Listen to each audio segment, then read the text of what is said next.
أعوذ بالله من الشيطان الرجيم. بسم الله الرحمن الرحيم. ولقد همت به وهم بها لولا أن رأى برهان ربه كذلك لنصرف عنه السوء والفحشاء إنه من عبادنا المخلصين. واستبق الباب وقدت قميصه من دبر وألف يا سيدها لدى الباب قالت ما جزاء من أراد بأهلك سوءا إلا أن يسجن أو عذاب أليم.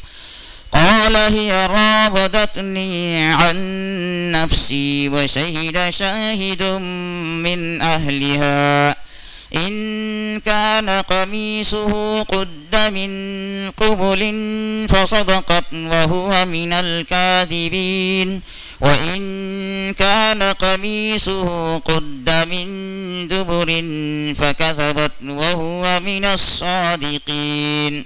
فلما رأى قميصه قد من دبر قال إنه من كيدكن إن كيدكن عظيم. يوسف أعرض عن هذا واستغفري لذنبك إنك كنت من الخاطئين. صدق اللہ العظیم. ان آیات میں عزیز مصر کی بیوی کی بدنیتی اور اس کے مطابق عزم مصمم کرنے کا ذکر ہے. نیز یہ بھی فرمایا کہ یوسف علیہ السلام اگر اپنے رب کی دلیل نہ دیکھ لیے ہوئے تھے تو وہ بھی ارادہ کر لیتے. اللہ تعالیٰ نے ان کو بچایا اور ان کو برائی سے اور بے حیائی کے کام سے دور رکھا. عزیز مصر کی بیوی نے گناہ کرنے کا مضبوط ارادہ کر لیا تھا جو اس کے عمل سے صاحب ظاہر ہے. اس نے دروازے بند کر لیے اور صاف لفظوں میں کہا کہ آجا تیرے لیے میں حاضر ہوں کہہ دیا. حضرت یوسف علیہ السلام کو اللہ تعالیٰ نے نبوت سے سرفراز فرمایا تھا اور ساری امت کا اس پر اجماع ہے کہ نبی سے گناہ صدور نہیں ہو سکتا اور گناہ کا ارادہ کرنا بھی گناہ ہے.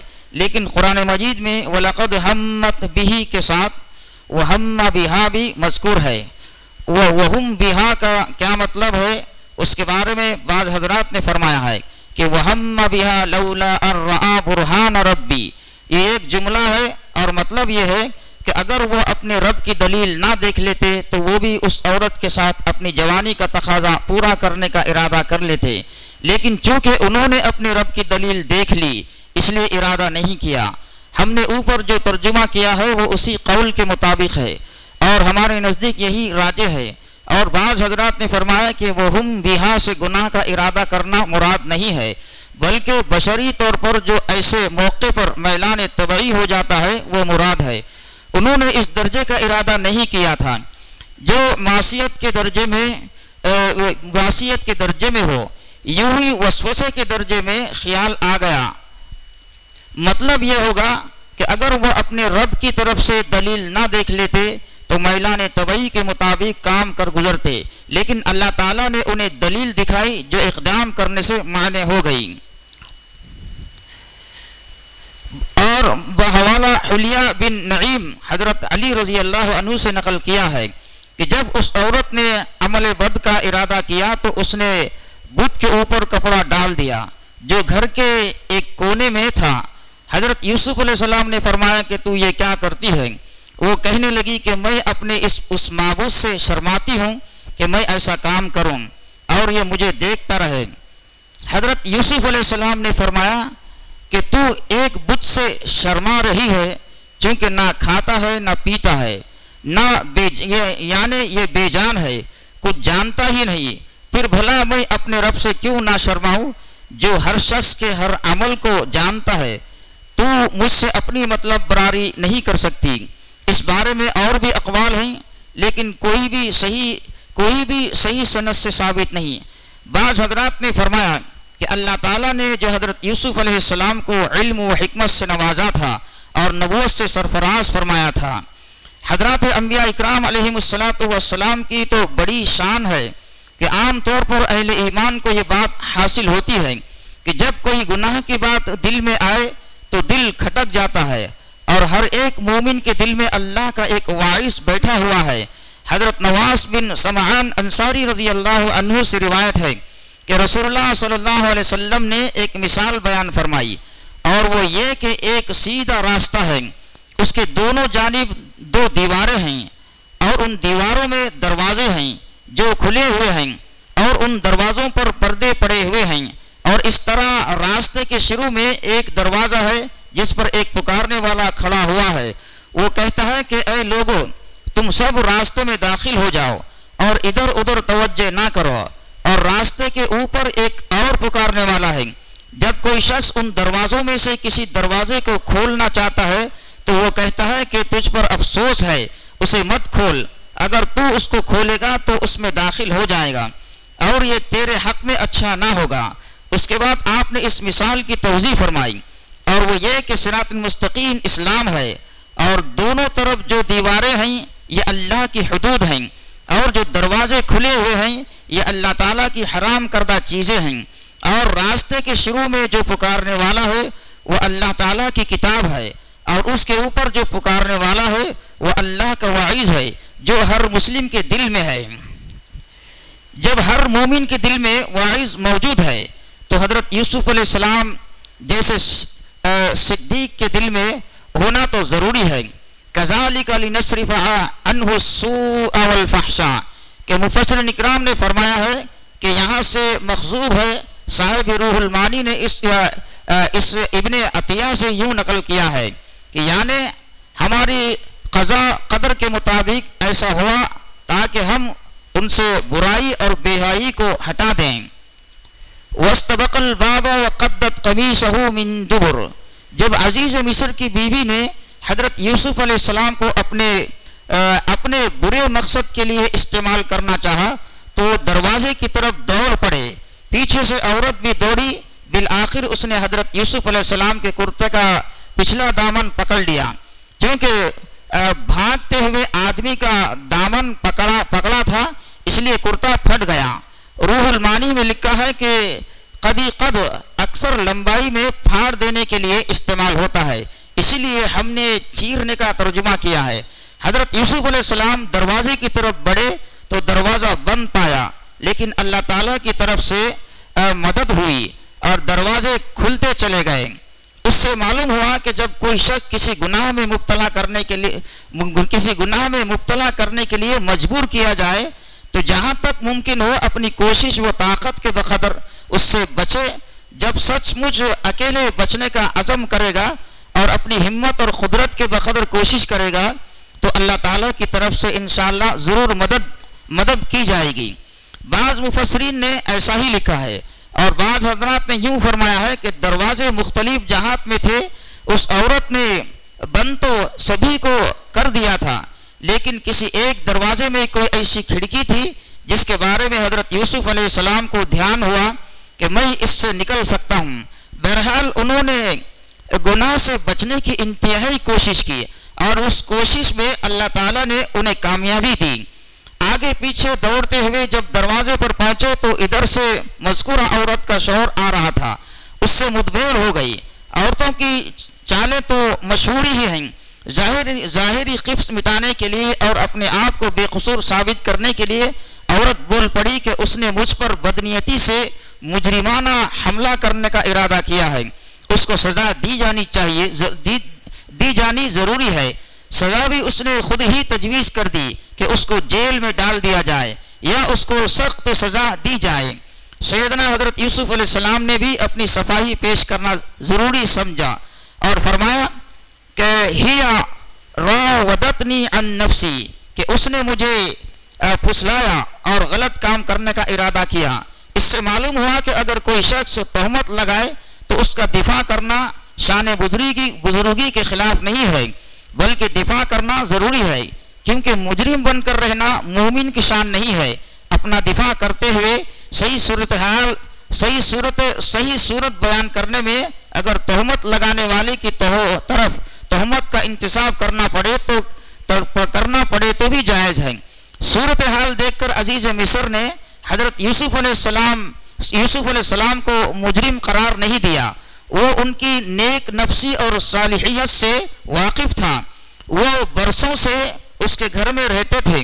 اس کے پیش نظر جو ان کے احوال دیکھے تھے ان کو سامنے رکھتے ہوئے کسی طرف بھی اس کا موقع نہ تھا کہ وہ ان کو مجرم سمجھے اور اپنی بیوی کی تصدیق کرے۔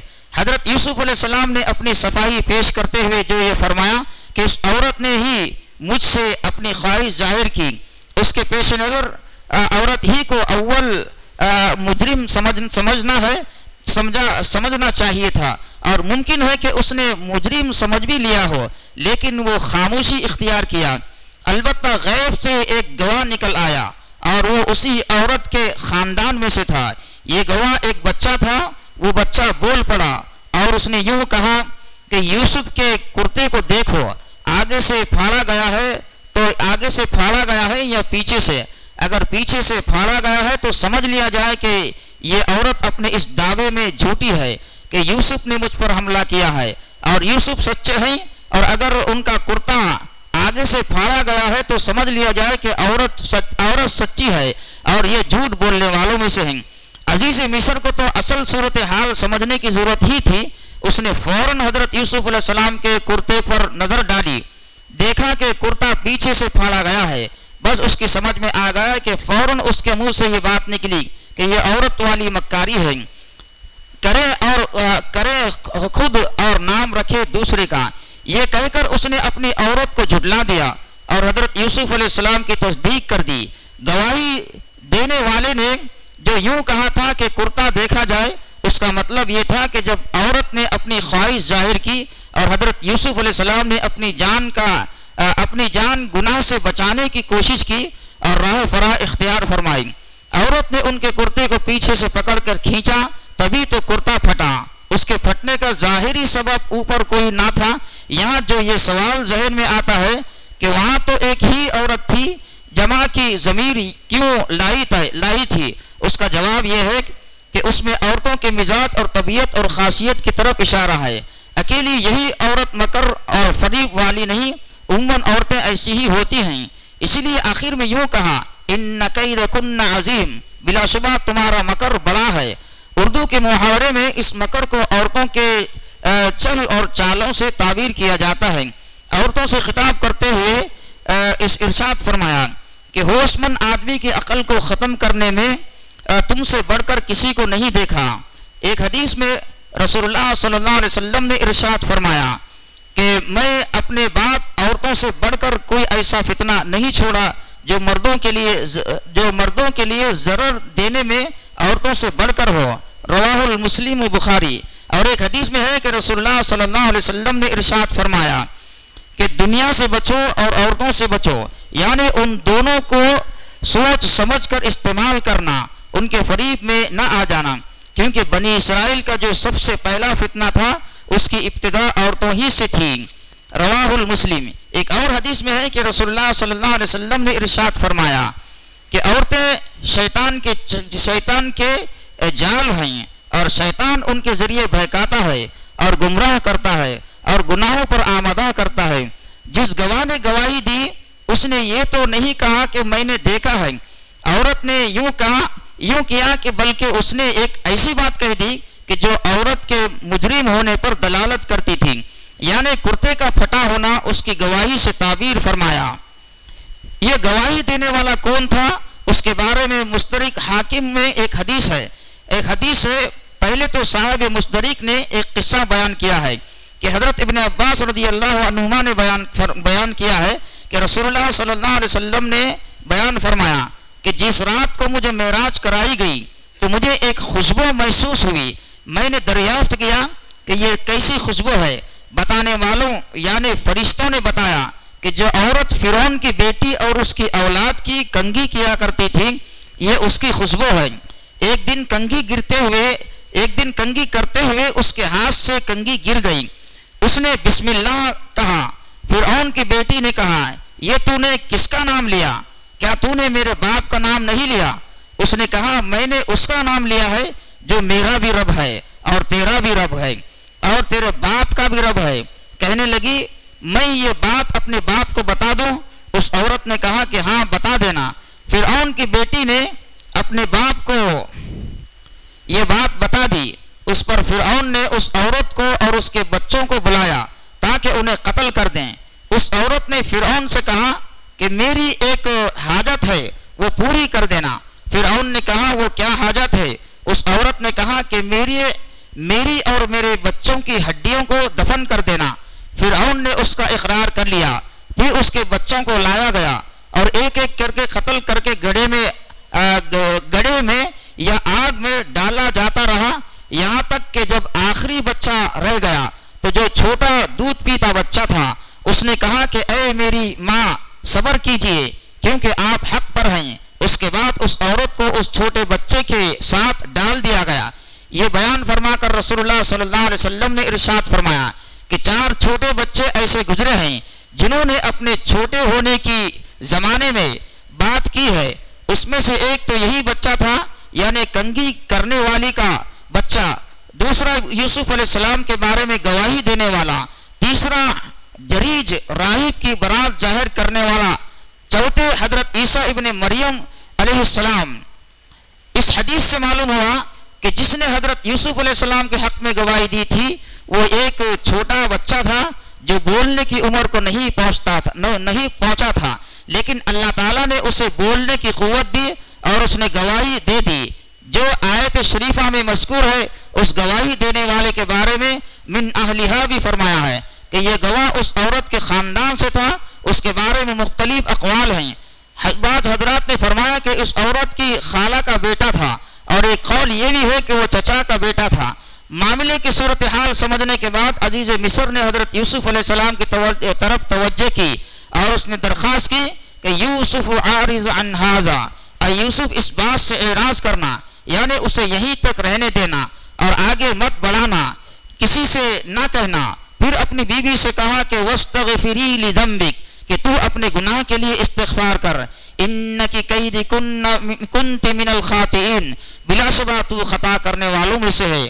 معاملے کی صورتحال سے اور گواہی کی گواہی سے ثابت ہو گیا کہ تو ہی گناہ گاروں میں سے ہے.